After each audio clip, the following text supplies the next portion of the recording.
Hello, Patriots. Let me ask you a few questions. Did you know that math is racist? Well, it is according to some Kentucky public schools. Did you know that Kim Davis, the county clerk that had stood up for her religious liberty, is in court and under attack again? And finally, why is Andy Beshear still running the state and issuing all these mandates? I thought that we were promised that he was going to be stopped. The answers to all this and more on this week's Patriot Point.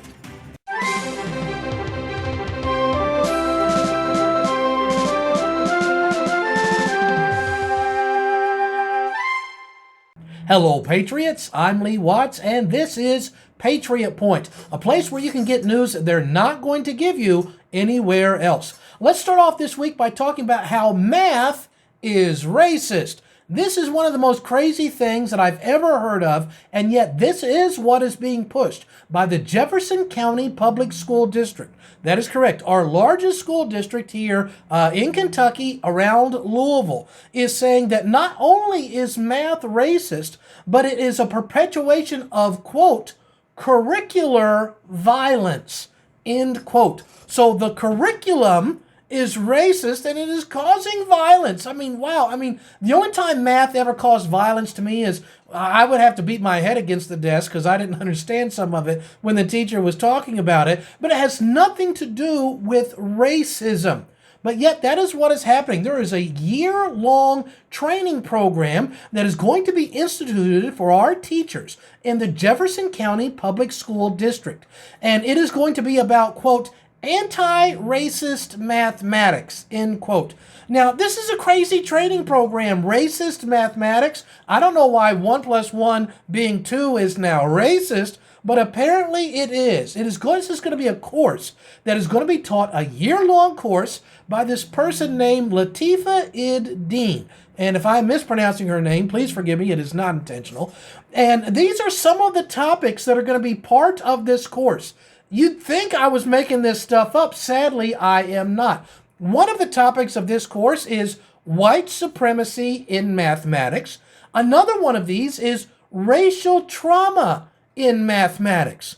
Who in their right mind thinks this has anything to do with sanity whatsoever? If you do, you need to just stop watching this program because I'm going to call you an idiot. I mean, there is nothing racist about mathematics. Mathematics would have to be the completely most unbiased thing that there can possibly be. But teachers who are going to be into this program are going to be required to spend 2 hours a month being indoctrinated with this kind of things. These teachers will also be required to teach 4 anti-racism math sessions in the spring of the 2022 school year. So that's this fall and spring coming up.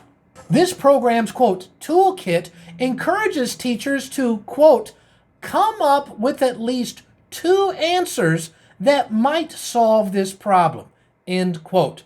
What kind of 2 answers solve a math problem? Might solve the problem. If I'm driving on a bridge that some Kentucky student did the math to make sure this bridge is done right, I don't want an answer that might solve this problem. I want the answer that will solve that math problem. But it has been saying that perfectionism is a characteristic of being white, and therefore that is racist. And to require the kid to have just one correct answer, that is therefore racist. Do you see the lunacy that we are dealing with? We are not dealing with rational people anymore. And according to the Jefferson County Public School Plan, they said to, quote, plan for wider dissemination of their learning within their schools and district, end quote. The teachers are told, listen, if you're going to go through this, you're going to be required to teach these courses. You're going to be given personal attention to make sure that you're being taught that you're racist and math is racist. And be prepared. We're going to start instituting this in all kinds of other parts of the school year, including another year-long training program by the school district aims to inject so-called anti-racism teaching into other topics such as history. Let me give you some examples of what's going to be going on in the history classes now in the Jefferson County Public School Districts. part of the program is going to have these teachers go through more racism training, calling it anti-racism training, and all of this ultra-leftist liberal bias, including a new history book, which is called, quote, A Queer History of the United States, end quote.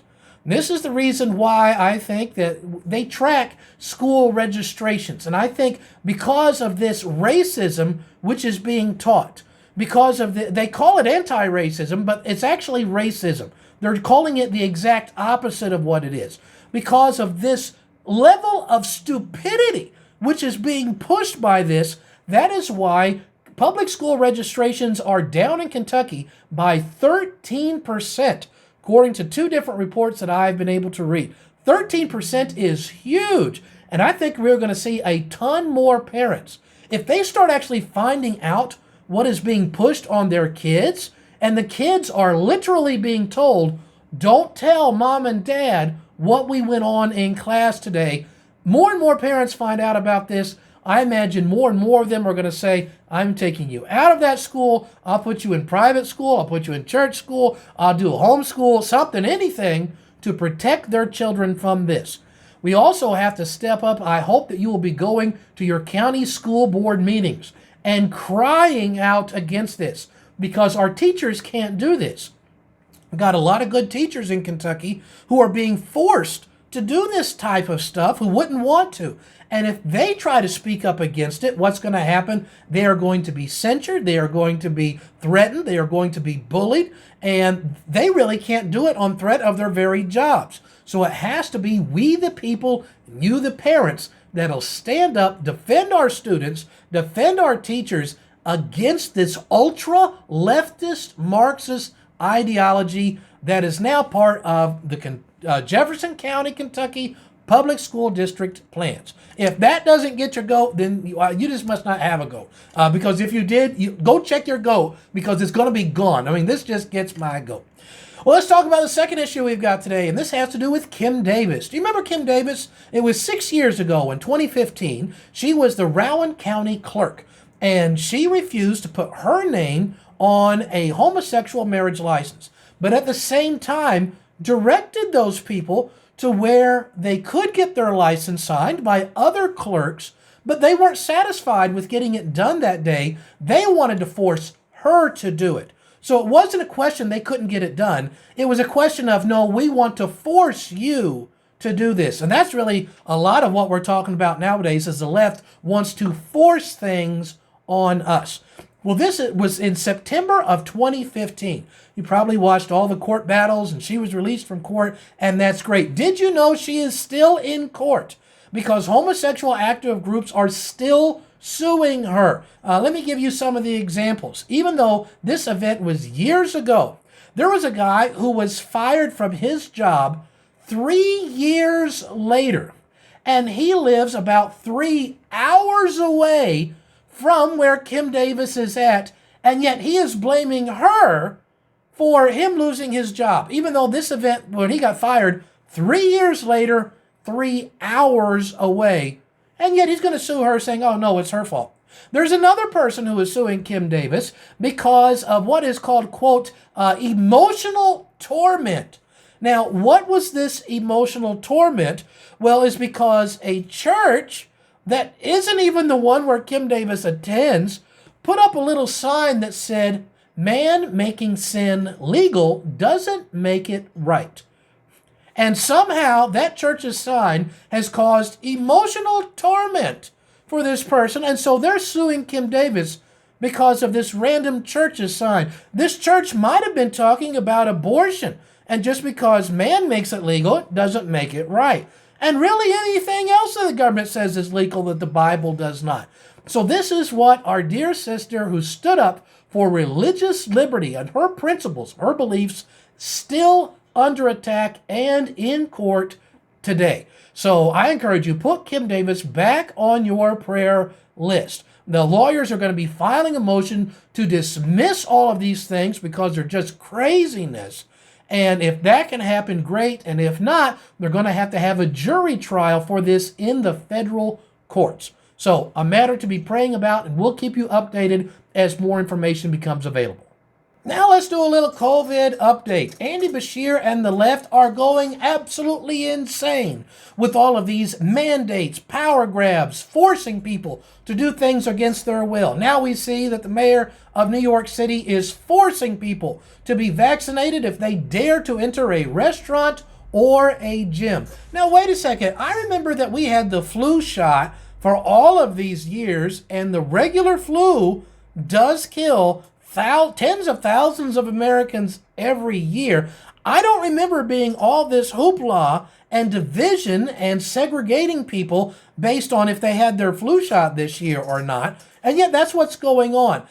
Do you know that the CDC has to keep up a website called VAERS, which stands for Vaccine Adverse Reaction Event System? I think it's what it stands for.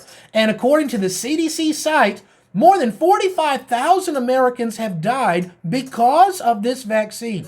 Did you know that when they came out with the swine flu, remember the swine flu was about 10 years ago or so, and they had a shot for that one as well. When they reached 45,000 people who had died because of it, the CDC said, we're removing the approval for this. It's killing too many people, and so we're going to make it not legal. Well, why isn't the same thing for this one? Whenever death is a possible repercussion of getting something, then you should not be forced to get that thing when death is one of the possibilities. It's just like these drug commercials you see on TV. They're like, does your big toe hurt? Take this pill. It may cause bleeding from the eyes, may cause your heart to explode and death, but your toe won't hurt anymore because you're dead. I mean, these are the kind of crazy things you see on these TV drug commercials. It's the same thing with this shot that they're pushing. All these side effects, kids dropping dead, 45,000 people, people going blind, having heart attacks, all kinds of other problems, 45,000 deaths, still being fine. According to a CDC report, which was released on July the 30th of this year, 74% of people who have been infected with COVID in the state of Massachusetts were all fully vaccinated. 74% were fully vaccinated. Now, wait a second. I thought that shouldn't that number be reversed? Shouldn't it be 74% of the people being infected are the unvaccinated? It's not even close to half. It is 74%. We also saw that Senator Lindsey Graham of South Carolina, he's been fully vaxxed, and yet he just came down with the COVID as well. We saw those Democrats from the state of Texas who fled the state and went to Washington, D.C. All of them got all their shots, and they also came down with it as well. It's almost like the shot isn't actually working. And now we have Andy Beshear and a bunch of other power grab little petty tyrants that are trying to force our medical professionals, force them to get this shot against their will. Now, here is a major red flag for anybody who has a question about this topic.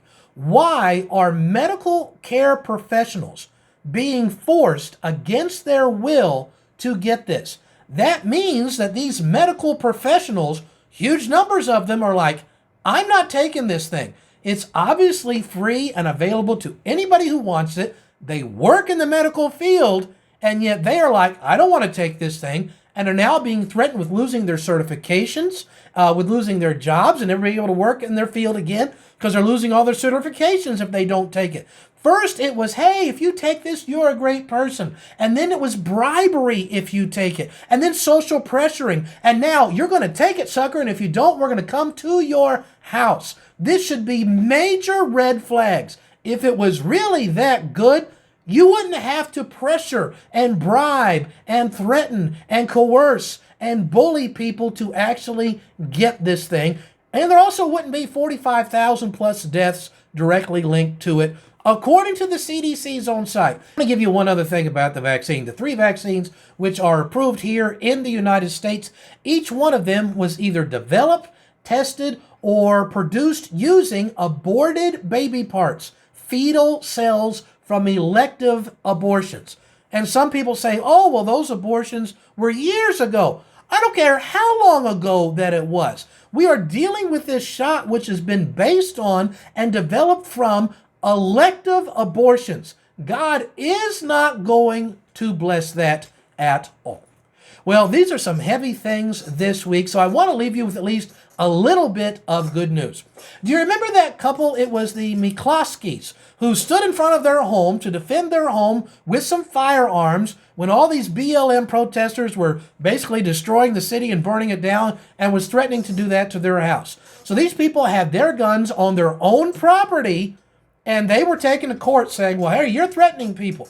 No, I think they were defending themselves. So much so that the Missouri governor has personally granted these people a pardon, saying you don't have to worry about anything. You was complete self-defense. You didn't actually even hurt anybody at all, and they were free to go. That's the way that it should be. And I don't suggest anybody come to my house. I don't care if you speak English or not. Everybody speaks and trust me, you will be hearing that sound if you come to my house.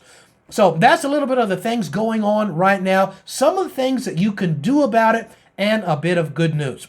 Now, I had the opportunity this past month in July to speak all across the state. I was speaking in 10 different counties last month. And I love going out, meeting with different patriot groups, concerned citizens, political party groups, covering all kinds of topics. If you'd like me to come out and talk to your patriot group, your church group, or any other, just send me an email and we'll work out the details.